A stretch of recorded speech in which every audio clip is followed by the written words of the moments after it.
YouTube friends. Well, I'm still in Mississippi, stranded in the ice and the snow, and can't quite get out yet, although I'm hopeful in the next couple of days. You'll be glad to know my knee is much, much better, and I'm able to get around without a cane, which is great. I also never ran out of power at the house.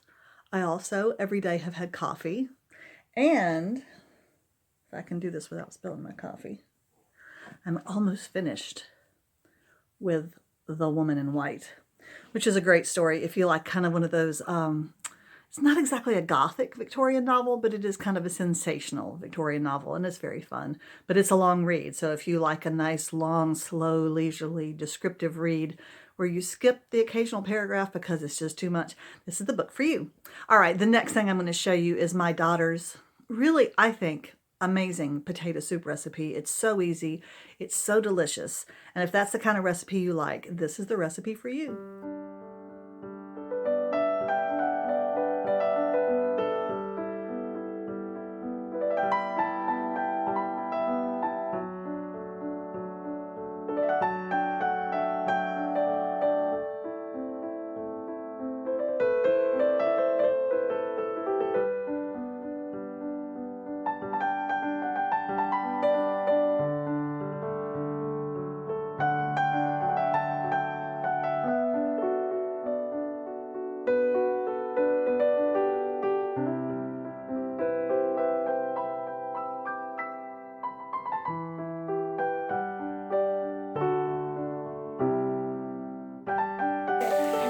Hi YouTube friends! Well, I'm here with a very simple, very yummy recipe for potato soup. And this does not require you to chop or peel or do anything to any potatoes. There will be no potato murder in this recipe.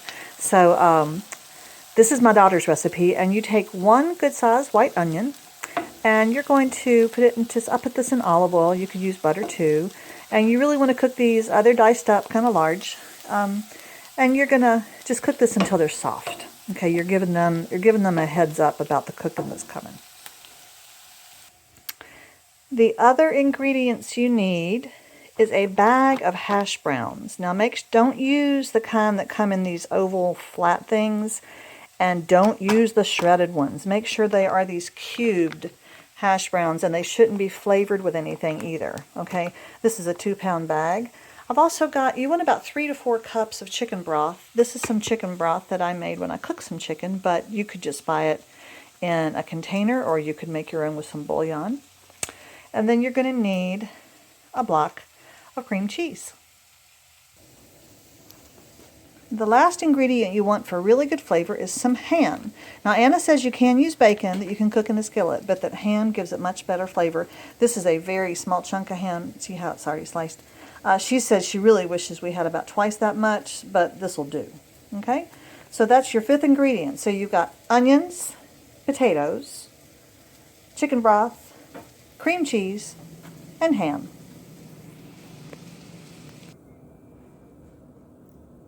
Now I'm cooking this in a crock pot set on high, and I'm putting in my last ingredient. There's that lovely chicken broth, and if I feel like I'm going to scrape that out in a second. If there's not enough liquid, I might make a little bit more, add some warm water with some bouillon.